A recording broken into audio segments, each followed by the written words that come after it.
Okay,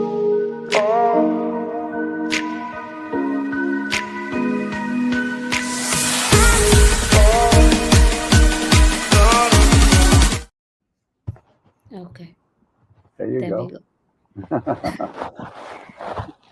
So what I So, was what I was welcome sharing. Welcome Subhan. And we have been having a conversation, but I'm going to pretend that we are starting a conversation. And Okay. you were talking about shadow of love. So, please go ahead. Yeah. You were asking me which path, because Osho, especially in the 1970s, spoke about that you're either on the path of love or you're on the path of awareness. Mhm. And that became an issue for many, many people trying to figure out which one am I. We even had a friend who asked him, I can't figure out which one I'm on. And he said, you're on the path of the crazy man. You're not on either of the paths. So anyway, but and he would joke about it. Then he would also be really sincere about it.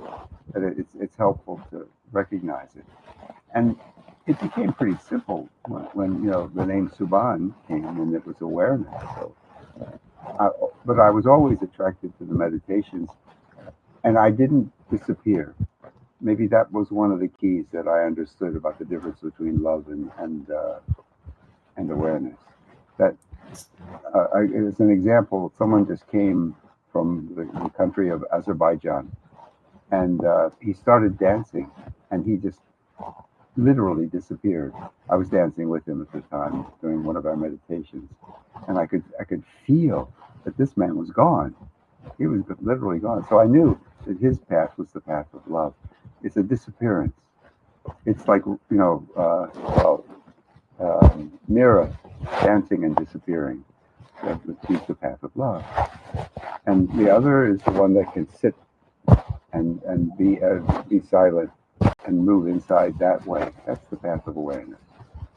So when I got the name Subhan, it was clear that I was probably on the path of awareness, since he said that's what it meant. And and then I got the name for the center uh, just before I left Pune, and it was called Premchaya, the shadow of love. And I didn't know until later, when listening to one of his discourses, that he distinguished. He said that don't concern yourself that if you're on the path of awareness that you're not going to connect with love, and don't Mhm. concern yourself that if you're on the path of love that you won't connect with awareness, because those two are shadows of the main one that you're involved in.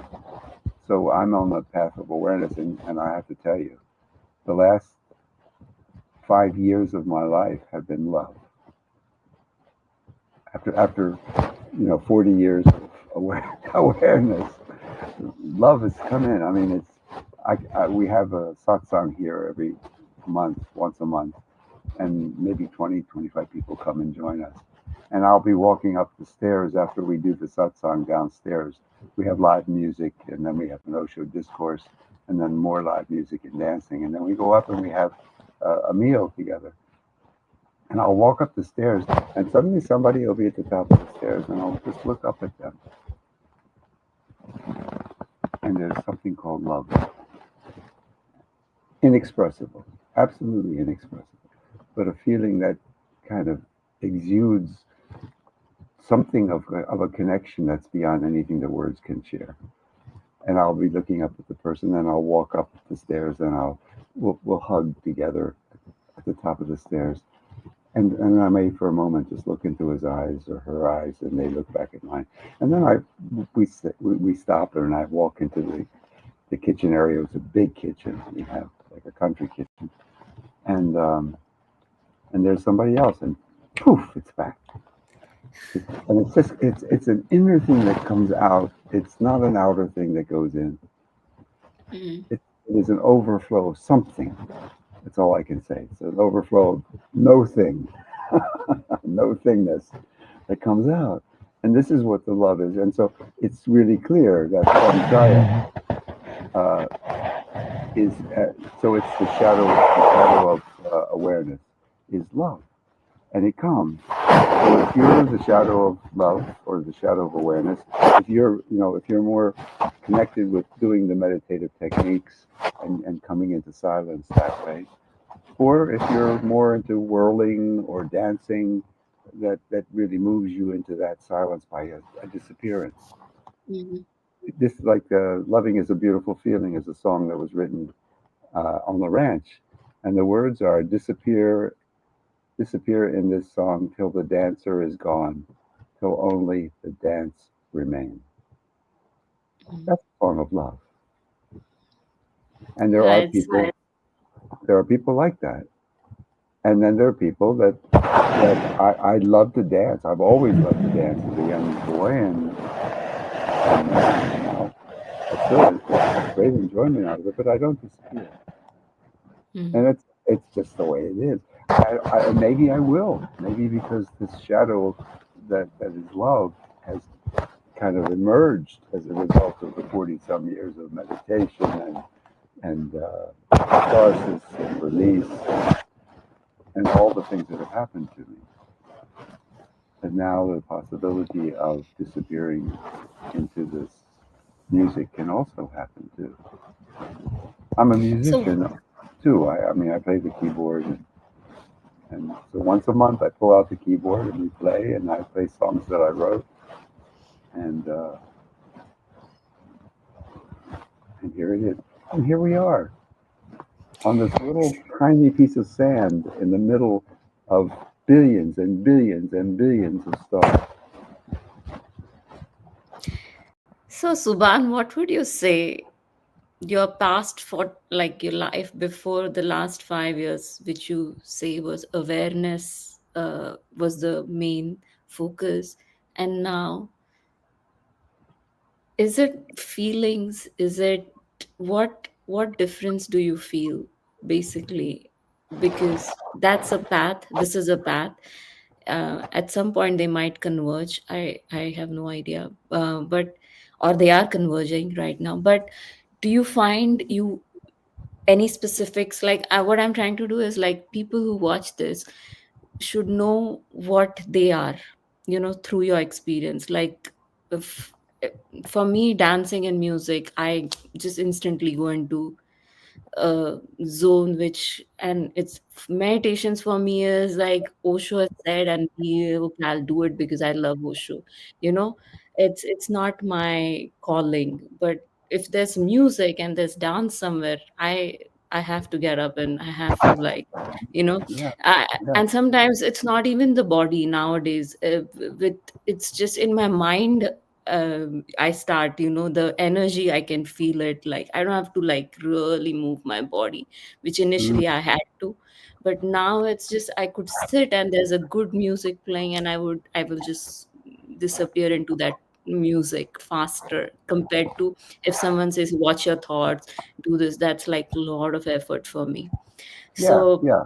So that's clear. Then it sounds pretty clear that you have love, yes, but and witnessing has to be also like, as you said, the shadow, because well, witnessing comes on its own accord. It's not something that you create. If you feel like you've got to create witnessing, you're in trouble. You can play with witnessing, though. You certainly can play with it. hmm And Osho said, start with the body. Don't start with the mind. Don't try and watch the mind first. Just watch the body, like you can do it right this moment. Feel yourself in the chair that you're seated in. I don't know if you ever back into your chair. Do you ever back to it? hmm Lean back, yeah, and feel your back against the back of the chair. Maybe if it's helpful to close the eyes, you don't have to. Eyes open, eyes partially closed, or eyes closed. But feel right now, from the inside, what it feels like to have your back connected to the back of the chair. hmm And you can do it right now. Take a moment. Give yourself the possibility. Feel what it's like to have your back connected to the back of the chair and lean into the back of the chair so that it's really supporting you.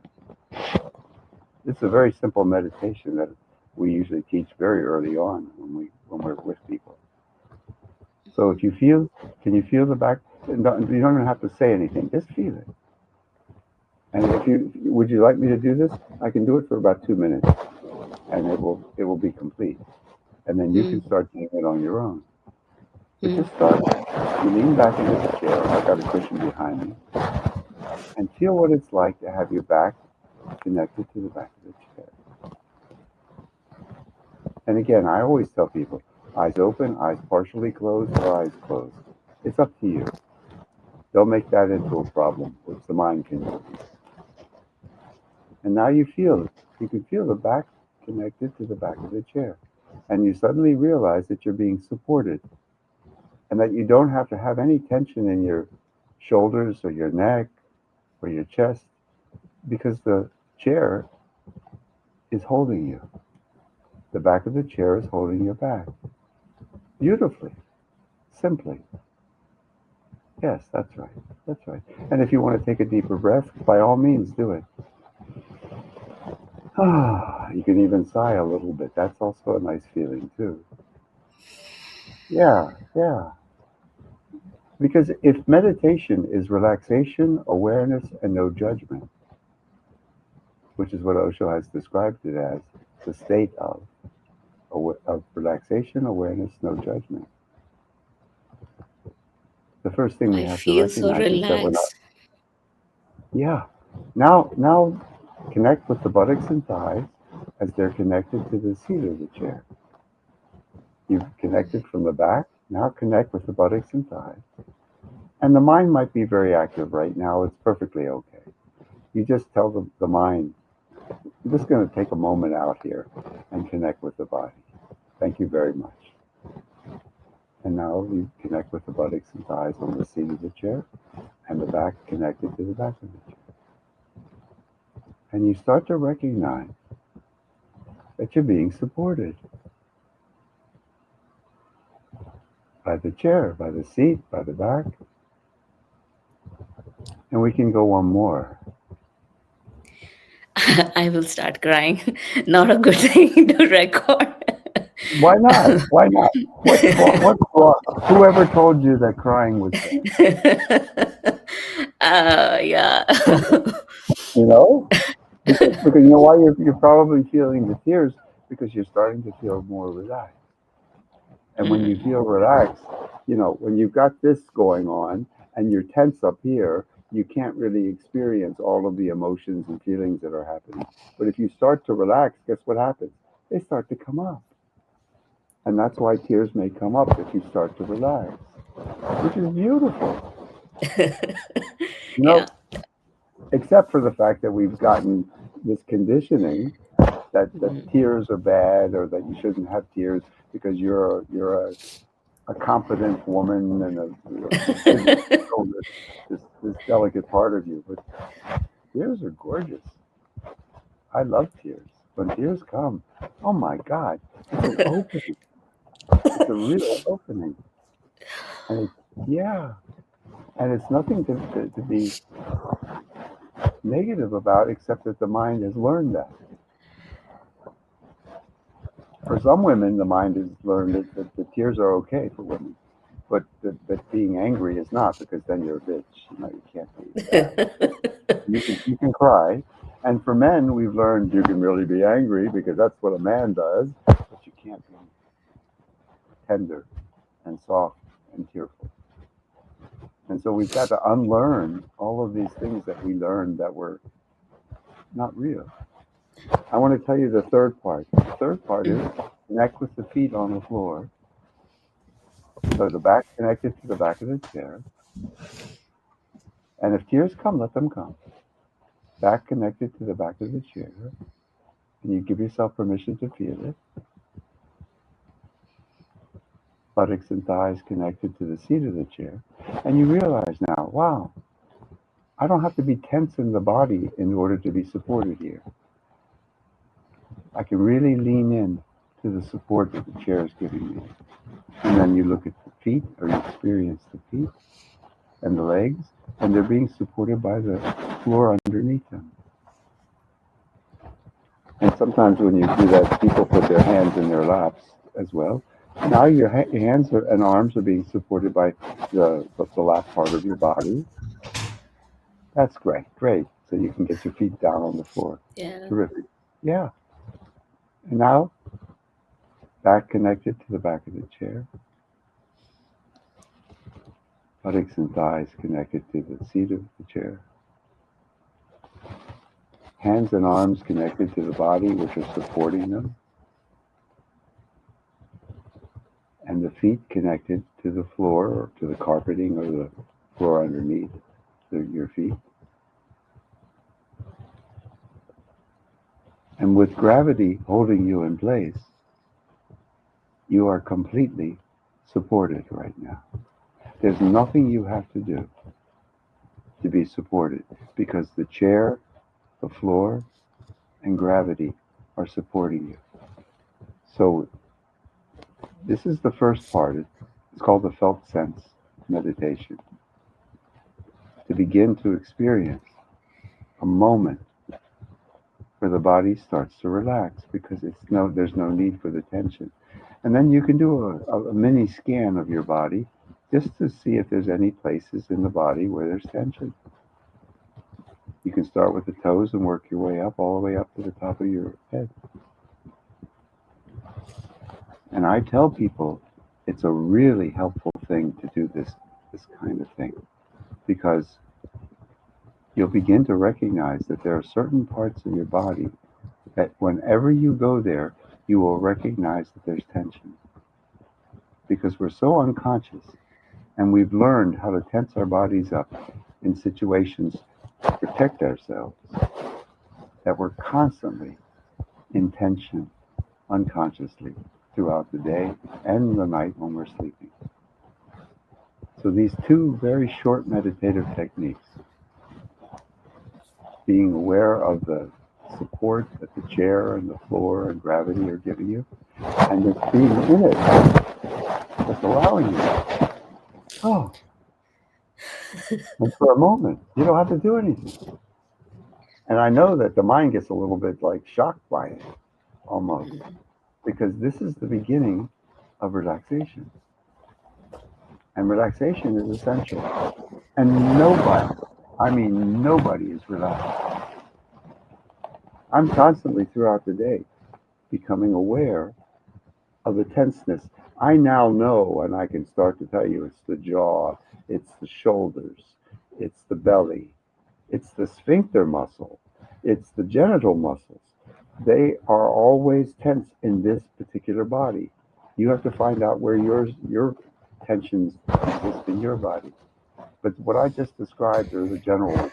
It can be the throat, it can be the back of the neck, it can be the shoulders, it can be the jaw. Just feel the jaw. Feel how much tension there is in the jaw. Osho gave us a meditation called making funny faces because we have so much tension in our faces, in our cheeks, in our temples, in our forehead, in our mouth, in our jaw. Yeah. And this is the Oh, this. beginning. Yes. Yes. Yes. You can do it with your ears. You want to do something funny? Go to the top of the ears and just massage them for a moment. Oh my God. Because you can feel that there's kind of like tension being released.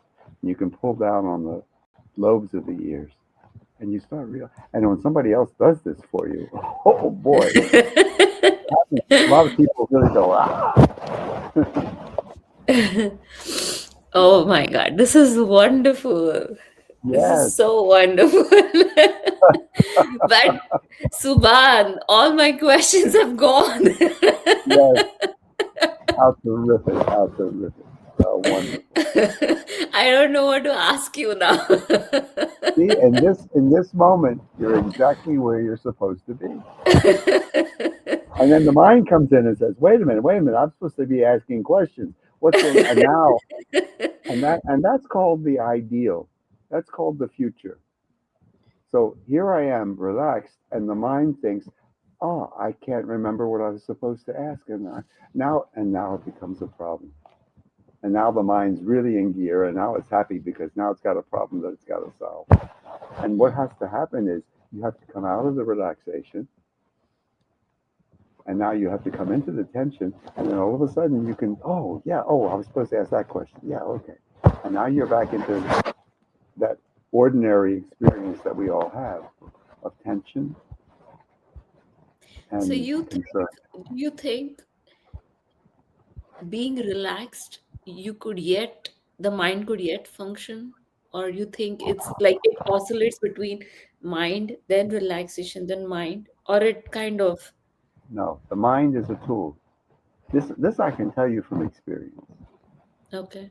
and it may be even happening while I'm talking to you right now. Mm-hmm. That there's something going on that's much deeper inside, and then there is something that can use the mind, can use the brain, can use the words because they're all learned. They're all part of the mind. Words are part of the mind. That's why the truth spoken is a lie because the mind has no understanding of the truth because you have to be in silence to be in truth. Whether it's disappearing in the dance or whether it's in the silence at the end of one of that active meditation, and then suddenly there you are in that silence. And then for a moment, relaxation starts to happen. Now, what happens for most people is that when you become relaxed, what happens to the mind body? Oh, time to go to sleep, because that's the only time that the mind body knows about relaxation. Because to move into sleep, you have to have some form of relaxation. So every time that there's a relaxation, you go into sleep. And then the next thing about a meditator is to learn that there really is kind of like a dual path. That when you start to relax, you can go into sleep, which a lot of people do when they go into meditation, they fall asleep. Or you can move into awareness. And for most people, that's a learning that comes farther down the road. So a lot of people will fall asleep while they're meditating. And that's a good sign. It means you're starting to relax. Wonderful. And watch the mind pick that up and make it into something that's negative and wrong and you shouldn't be sleeping and what are you doing? You should be awake and you should be watching. And it's like, when are we ever going to relax with all of that nonsense going on? Mm-hmm.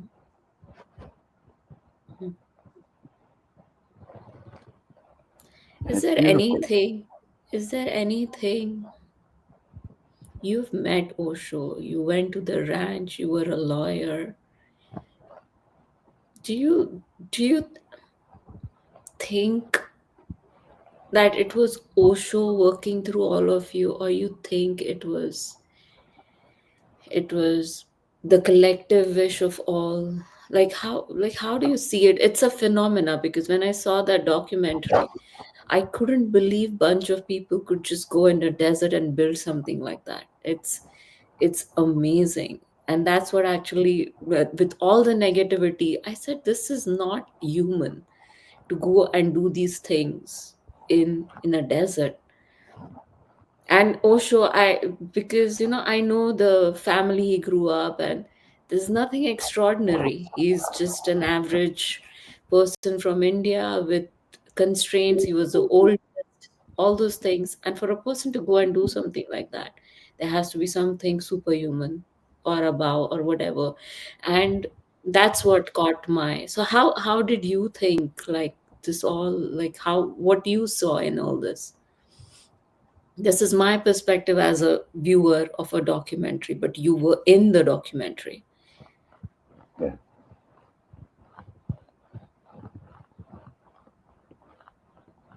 So much of what you ask is impossible to put into words. But for you, as the Lopa said to Naropa, but for you, Naropa, I'm honored that I am um, Naropa. mm,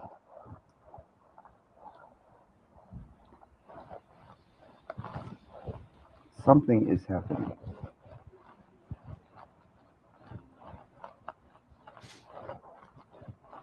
This thing called no mind is just a theory for almost everybody, virtually everybody. But if there really is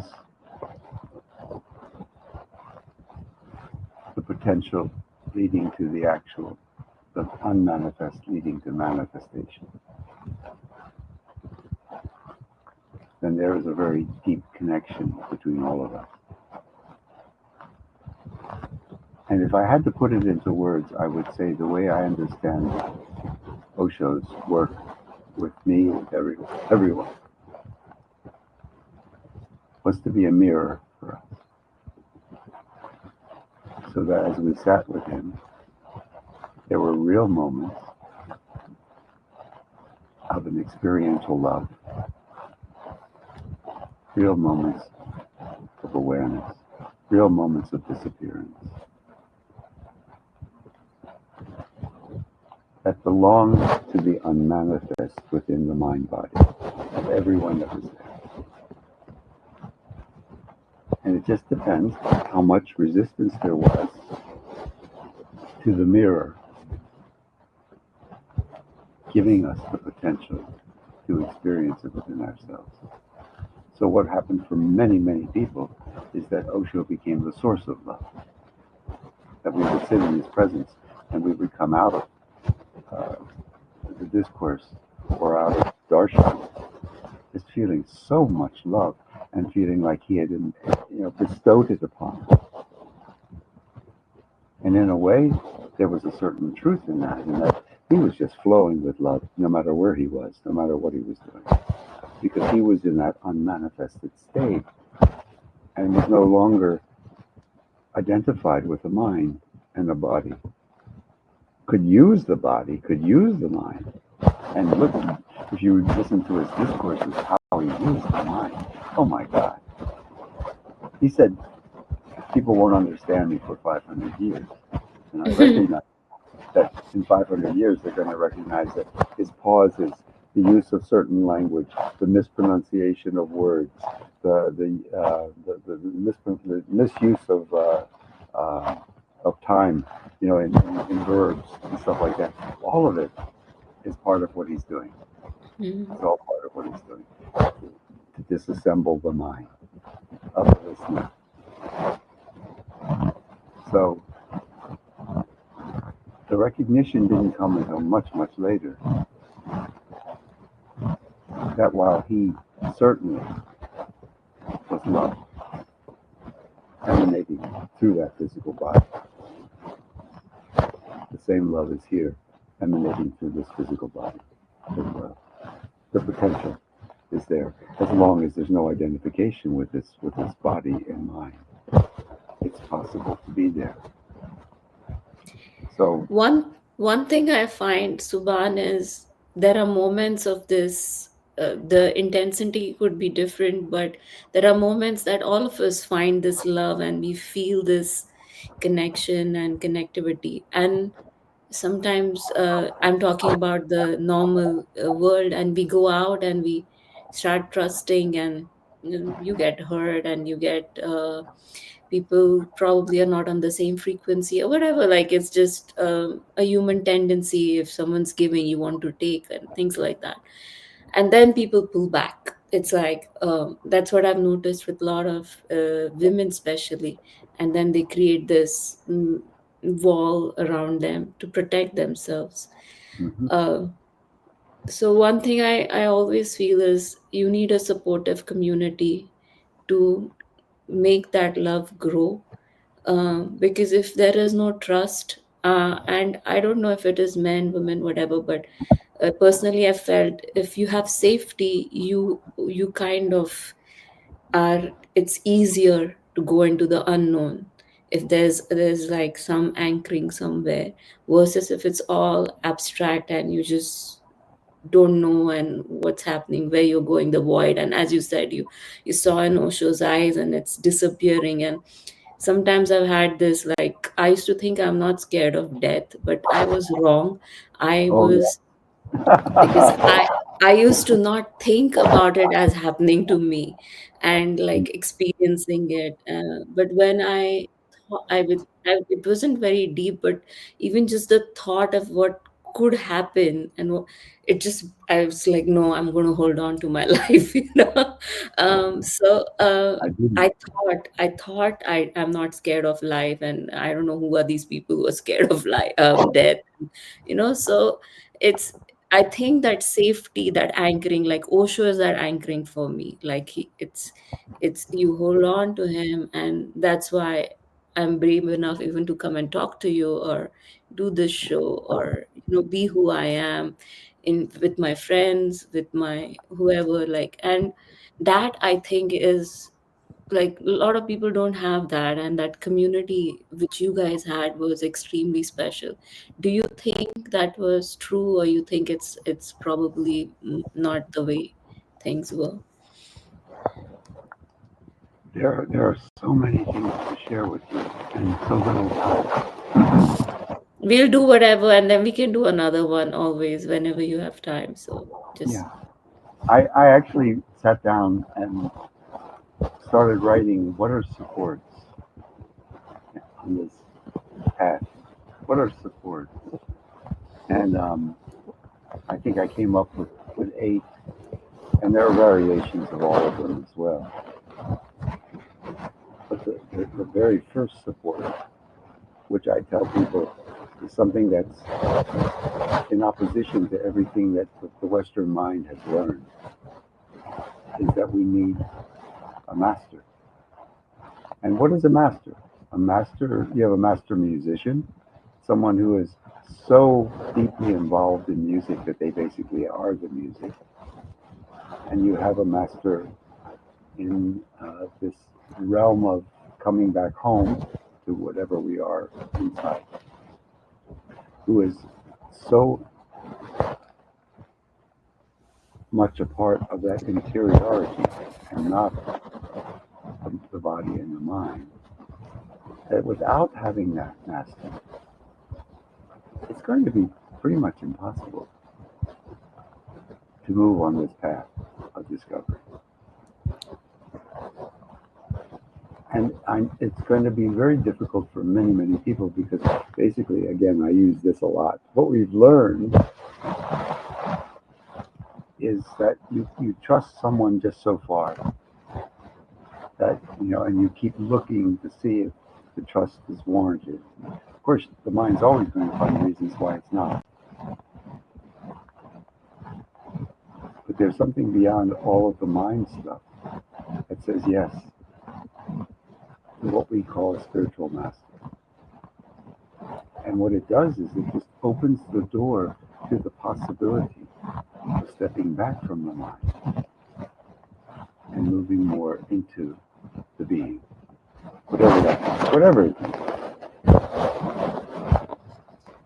And I like to say things like that because so much of it is theoretical that we're talking about. Because Osho has shared a great deal of this with us. But he's also shared a lot of things that are like they're in conflict with each other. And his work is something beyond the pale of anything that can be described, as far as I can. But yes, would you climb Gauri Shankar, the Mount Everest, without a guide? The what's the term they use for guides there? I can't. I'm trying to remember it now.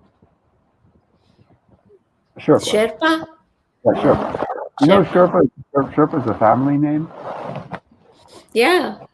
Yeah, because what happened was way back when in the Himalayas there was a Sherpa family that were climbing the mountains and Mm. learned how to climb the mountains, and then they started guiding people up the mountains, and that's why they have Sherpas.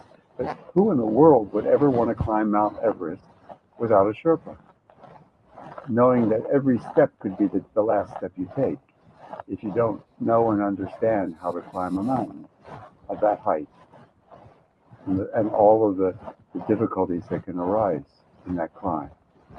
Well, the same is true with what we can call it the inner mountain of coming back home. You need a Sherpa. You need someone that can guide you. And that's exactly what a master is all about. Yeah. So, and people are really afraid that they're going to give something to them. They're going to take away their freedom. They're going to take away their ability to be intelligent, to be clear. They're going to become slaves. All kinds of things that go into what a master is all about, and that's why there's so much fear of a master. That's why Wild Wild Country was created by people that didn't understand what a master was. So every time Osho came into the video, there was this dark, dense music that was played. You may not even recognize it. If you go back and listen to it again, you'll Mm. be shocked because it was so clear to me when it happened. Every time he would come in, namaste, and I mean, just this very weird music behind it that gave you the feeling that you were in the presence of something that wasn't quite real or quite good or quite helpful or whatever. So But as you said, everything is the way it's supposed to be. It got people like exactly, me. It got people like me who just ignored yeah, that music and just yeah. somehow connected. Are you familiar with Nisargadatta Maharaj? No. Okay, well, he's a pretty interesting fellow. He's also was an enlightened guy, and he said many things that okay, it didn't touch me, but he said some things that really touched me. Like a very simple phrase, he said, "Nothing ever goes wrong.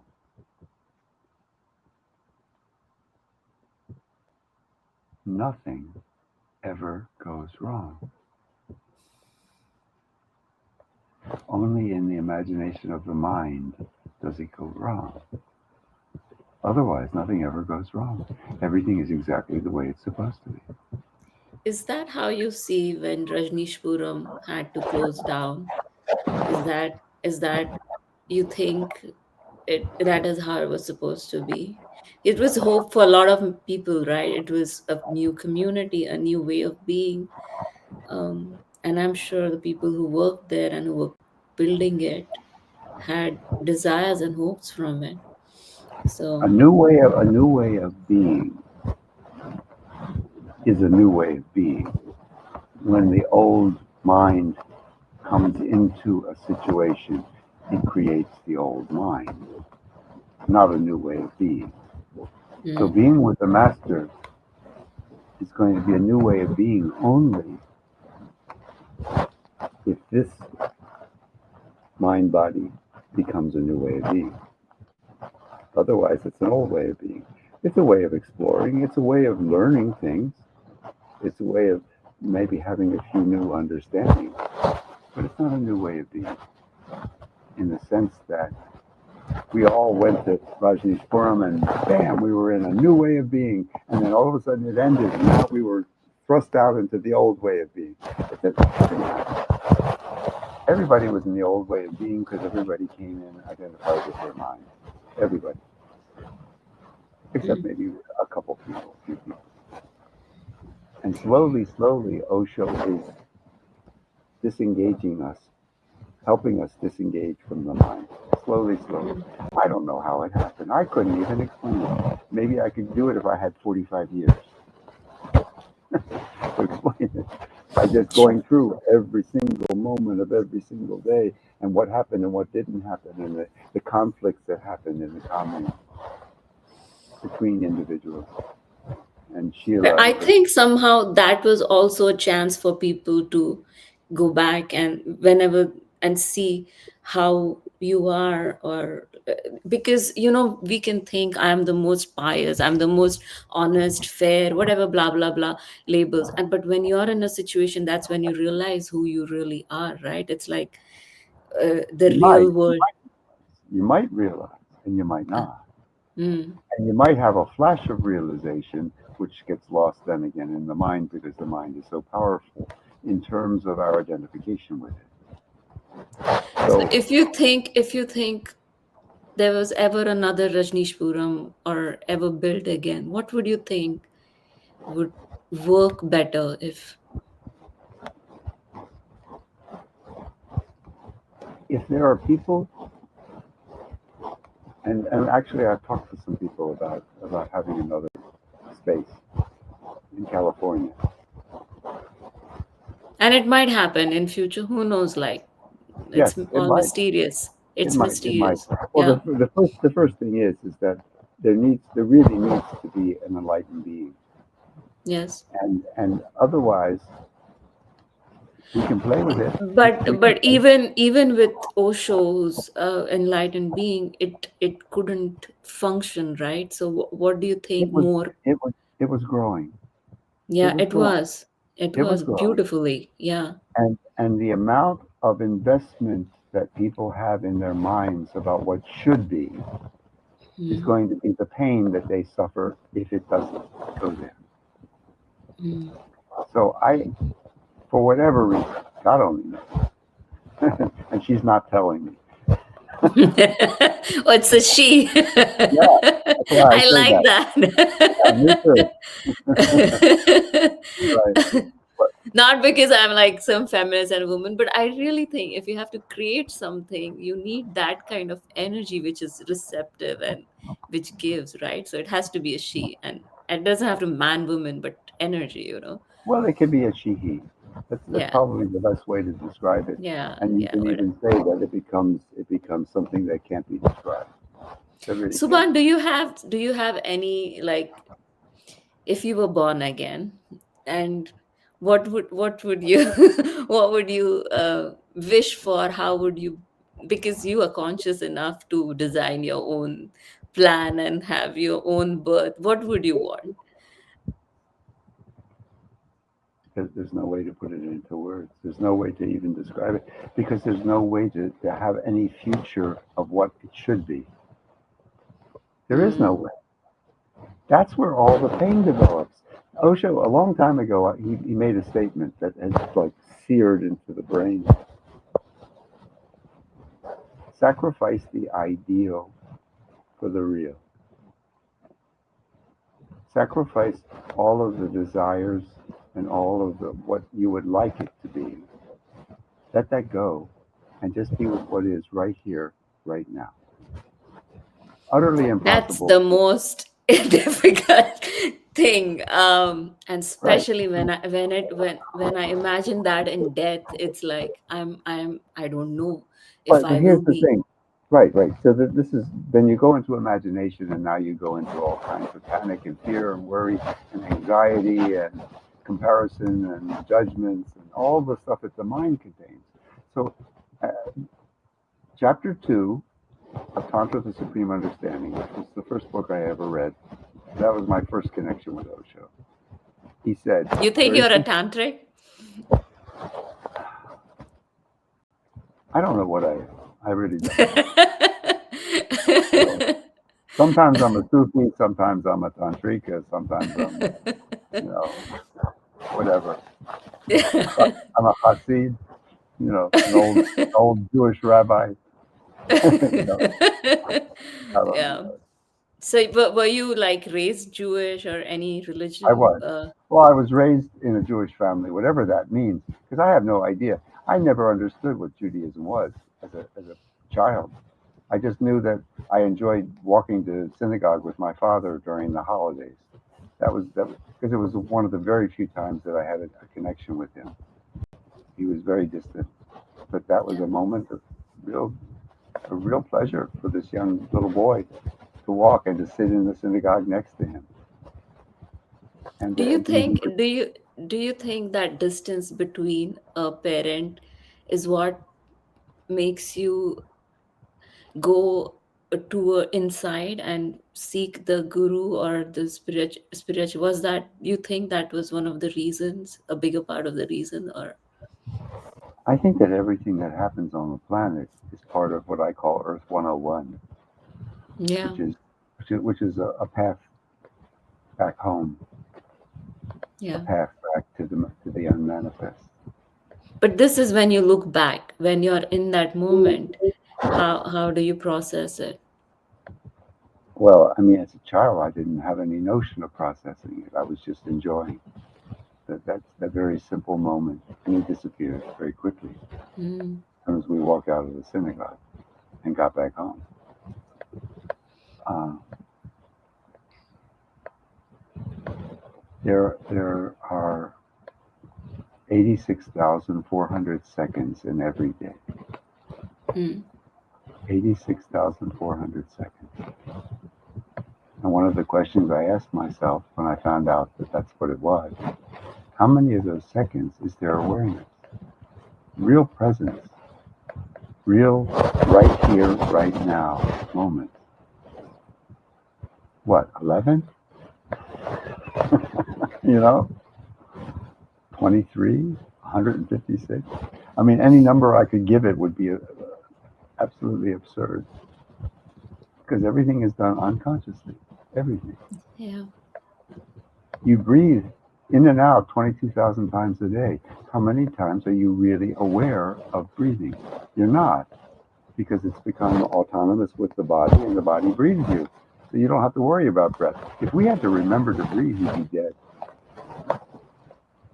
But then also with so many things a human being does, like if I, do you have kids, Subhan? Like, do you I have do. kids? I have two daughters. Yeah, so you know, like, or work, or like you can either think of breathing, or you can think of picking them and dropping them and playing with them or No, cooking for them. no, no. It doesn't mean that. It doesn't mean that. That's one of the misunderstandings. Oh, I got to watch my breath, but I've got too many important things to do. Not important, but your mind keeps going Yeah, there, yeah, yeah, yeah. But that's what the mind says. They're more important. I'm watching the breath. Come on, it happens naturally. I don't have to deal with that. When I'm in the shower, I don't have to worry about what I get into a habit and I start with my face, and then I start with my neck, and then I start with this part and that part, and then we have a pattern of washing that I never have to look at again. Now I can get into the shower and my body will be totally washed because I'm thinking about what I'm going to do this afternoon, what happened the day before yesterday when she said that to me, and all the other things that the yeah. mind gets involved in. And I'm not there. Yeah. So one of the things that you can start to do is change the pattern of how you wash yourself when you take a shower. Okay, You for know, our viewers, start watching yourself when you're in the shower. It's a good starting. Actually, I agree with you because that's a place where there's water on your head and something calms you, and it's easier to focus on your body. whenever there's a remembrance, that's all. Yeah. Because there's going to be many, many, many, many moments of non-remembrance. But whenever there's a remembrance, then bring a little awareness into whatever it is you're doing. Washing your hands. How many times do you wash your hands in a day? How many times are you really present when you wash your hands? When you Does feel this the create, Subhan, because you said your first 40 years of your life, this was getting the awareness. Does this create any kind of anxiety? Because when you watch so much and when you're the mind, and the mind is still present, it's not like the mind is gone. Does it create anxiety, depression, sadness? The mind is always creating anxiety and depression. Always. No, but Doesn't when matter. you're aware, like, you're The moment of awareness is a moment of awareness. mm, It's like lightning, and it suddenly happens. It's sitting on the couch in our big kitchen. We have a couch in the kitchen, and sitting there, and then suddenly feeling the shoulders drop, mm, breathing gets a little deeper, and suddenly there's just the feeling of being at home. That's the feeling. I like to use those terms because mm, people know that. mm, There's a moment when everything is exactly in place and you feel at home. And it happens, once in a blue moon, but it happens. mm, And that's a moment when the crack in this cosmic egg of the mind allows a little bit of that no mind to seep in. And then it disappears because we are so identified with the mind. And is there anxiety? Is there fear? Is there worry? Is there all that? Yeah, it's there. And there are going to be flashes of moments. they're always there, but when you consciously start becoming aware, it's like, there's light in the room, but when you go near the light, it's like on your face and it's there, right?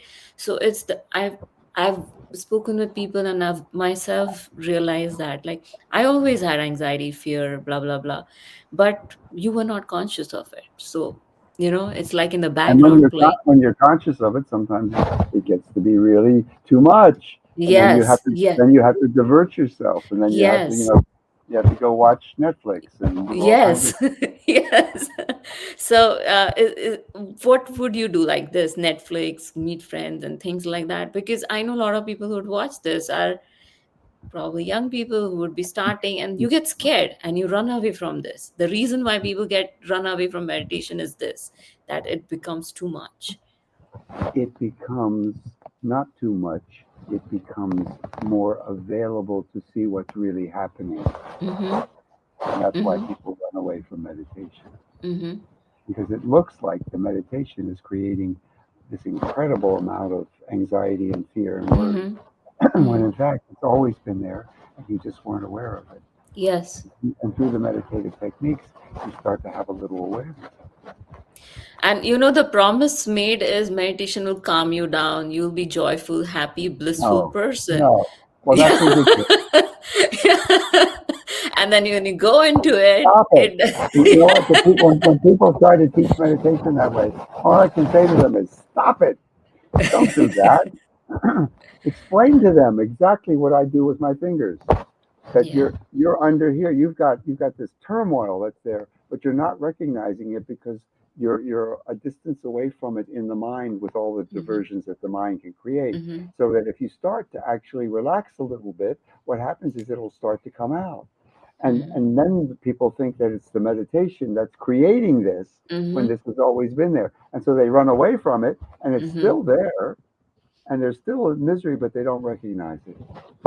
Did this That's all. happen to you, Subhan, in the Osho ashram? And did it happen, and or was it easier for you guys because there was this energy around you all the time? Oh, it was tremendously difficult.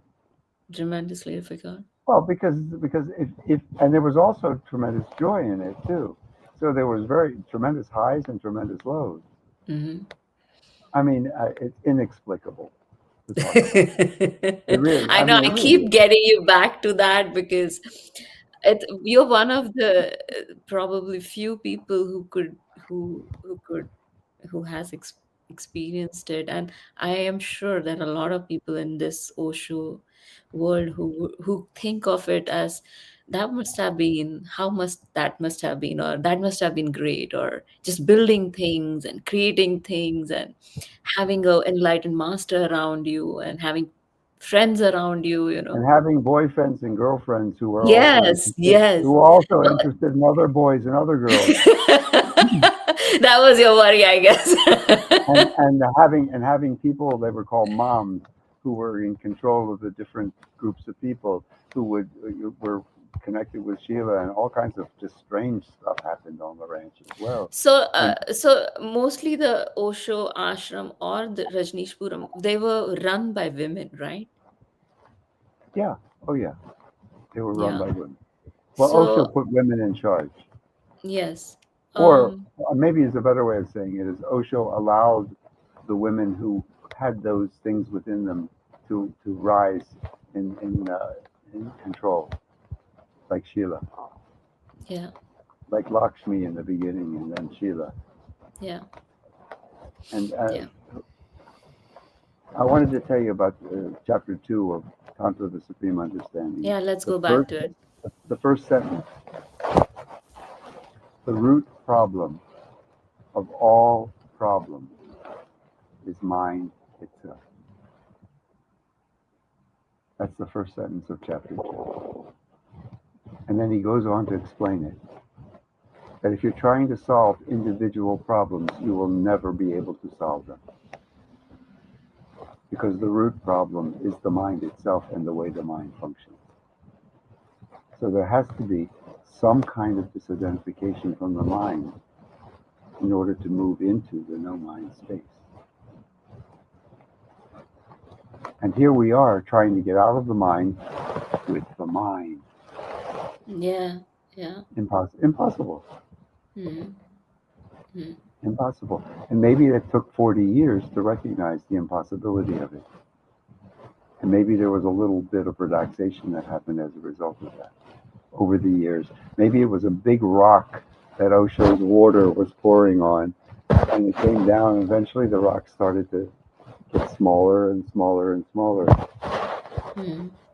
How can the Hmm. water? Or create a crack where the water could run through it, like the love that you spoke about, running through Yeah, you now. yeah, yeah. Or the love that was always there underneath that Yeah, facade for of it a to, rock. yeah, Yeah, for it to have an expression. Yeah. yeah.